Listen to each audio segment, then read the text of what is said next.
দেখেন কাজ করতেছে। আমি এখন আছি বর্তমানে একটি হাউস কিপিং এর যারা কাজ করতেছে, যারা বাংলাদেশ থেকে আসতে চাচ্ছেন বা আসতে চান, যারা অনেকেই জানতে চাচ্ছেন যে হাউস কিপিং এর কাজ কেমন, বেতন কত বা কি আসলে একটু বিস্তারিত তথ্য সম্পর্কে আপনাদেরকে আপনারা জানতে চাচ্ছেন হাউস কিপিং সম্পর্কে। এটা কিন্তু বর্তমানে সৌদি আরব। তো আসলে এক ভাই কিন্তু বাংলাদেশি ভাই কাজ করতেছে, আপনারা দেখেন।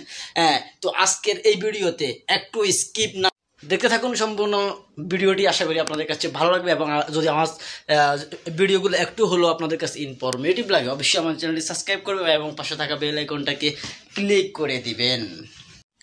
দর্শক আপনারা দেখেন, অর্থাৎ এখানে যারা হাউস কিপিংয়ের কাজ করে, আপনারা যারা জানতে চাইছেন যে হাউস কিপিংয়ে কী কাজ করে, দেখেন এটা কিন্তু একটা বেড। হ্যাঁ, এটা একটা বেড। এই বেডটা কিন্তু ছোটো ভাই এখন আপনাদেরকে করে দেখাবে আসলে হাউস কিপিংয়ের কাজ কীরকম এবং কেমন। এখন এই ছোটো ভাইয়ের কাছ থেকে আমরা জানবো। সে এখানে দীর্ঘদিন যাবৎ কাজ করতেছে। এখন ছোটো ভাই, তোমার নাম কি? আমার নাম মোশাররফ ইসলাম। মোশাররফ ইসলাম। বাড়ি কোন জেলায়? কিশোরগঞ্জ জেলায়। যাক, কিশোরগঞ্জ জেলা। তো এখানে কাজ করো আজকে কতদিন? আজকে 2 মাস। 2 মাসের উপরে না?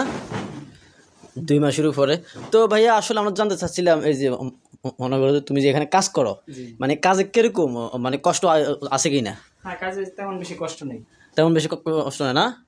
এমনিতে প্রতিদিন কয় রুম চেক আউট করো? এই 15টা 16টা। 15 থেকে 16টা রুম চেক আউট করো। এখন তোমার পাশে বা তোমার সাথে তোমার সহযোগী নাই? আছে। কোথায় ওরা? আচ্ছা যাক, মানে তোমার পাশে তোমার সাথে সহযোগী থাকে 2-1 জন নাকি?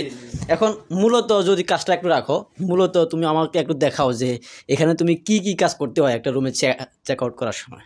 একটা রুমে চেক আউট করার সময় প্রথমত শোনো আমি তোমার বলি, বাংলাদেশ থেকে মানে অনেকেই আসতে চায় আর কি। তো তাদেরকে মনে অনেক প্রশ্ন থাকে যে আসলে কাজে কষ্ট আছে কি না বা কি। তো ওই সম্পর্কে তুমি কি কি কাজ করতে হবে তুমি একটু আমাদেরকে বিস্তারিত বলো। হাউস কিপিং এর কাজের মধ্যে প্রথমত বেড বানতে হবে। বেড সুন্দরভাবে বানতে হবে। তারপর ওয়াশরুম কিচেন ক্লিন করতে হবে। হ্যাঁ, তারপর মাকিনা মারতে হবে। মাকিনা বলতে ওই যে মানে ফ্লোরে যে সবগুলো মারে, এই যে মনে করেন এগুলো ক্লিন করতে হবে নাকি? জি। এরপর এটাই। তারপর ডাস্টিং রুম গুলো সবকিছু দেখে সুন্দরভাবে গোছানো, এটাই হাউস কিপিং এর কাজ। যাক, তোমার স্যালারি কত ভাইয়া? আমার স্যালারি ভাইয়া 1500 টাকা। 1500 টাকা। যাক, খাওয়া থাকা সব কোম্পানি, যদি কোম্পানি আন্ডারে আসে তাহলে কোম্পানি, আর যদি ফ্রি বিষয়ে কাজ করা হয় তাহলে 1500 টাকা বা 1600-1700 টাকা এরকম দেয় নাকি? যাক, আলহামদুলিল্লাহ, ভালো। তো এটা একটি ড্রয়ের। তো আপনারা দেখতেই পাচ্ছেন যে আসলে হাউস কিপিংয়ের কাজ দেশ থেকে অনেকেই ভাবে যে অনেক কঠিন। তো আসলে এবার যদি আমি আপনাদেরকে একটু বাইরের সাইডটা একটু দেখাই। এটি হচ্ছে মনে করেন একটা কিচেন।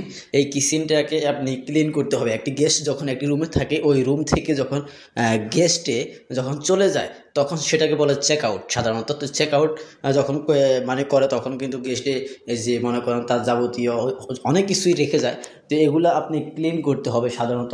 এগুলো হচ্ছে হাউস কিপিংয়ের কাজ। আর বিশেষ করে আপনারা দেখতে পাচ্ছেন এটি হচ্ছে একটি টয়লেট। এই টয়লেটটাও কিন্তু হাউস কিপিংয়ের লোককে ক্লিন করতে হবে। সাধারণত এগুলো সবসময় ক্লিনই থাকে, এরপরও যাতে চাররা পরিমাণ কোনো ধরনের এক টুকরা চুল থাকলেও হবে না, এভাবে চেক আউট করতে হবে। অর্থাৎ আগের গেস্ট যে এই রুমে ছিল এমন কোনো প্রমাণ রাখা যাবে না। এটার নাম হচ্ছে চেক আউট। চেক আউট মানে হচ্ছে যে চেক আউট। আর এটা হচ্ছে বাইরের সাইড। দেখেন এটা একটু সোফা। তো এগুলো একটু সাজাই রাখতে হবে। এই যে মনে করেন যে মানে এগুলো সব কিছু আপনি ক্লিন করে, অর্থাৎ সব কিছু আপনি ক্লিন করে রাখতে হবে। আজকে এই ভিডিওতে আমি যত ইনফরমেশন দিয়েছি সব কিছুই হচ্ছে লিগেল ইনফরমেশন। তো অবশ্যই আমার ভিডিওটি যদি ভালো লেগে থাকে অবশ্যই আমার চ্যানেলটি সাবস্ক্রাইব করবেন এবং পাশে থাকা বেল আইকনে ক্লিক করে দেবেন। আর এটি হচ্ছে আপনার হাউস কিপিংয়ের ট্রলি। এখানে যাবতীয় সব কিছু পাওয়া যায়। এই যে ধরেন এখানে যত ধরনের কাপড় লাগে, এরপরে যে আপনার যত ধরনের ব্রাশ বা যা কিছু লাগে একটা গেস্ট আপনার কাছ থেকে যাই কিছুই চাইবে সব কিছু আছে, এভরিথিং সব কিছু আছে।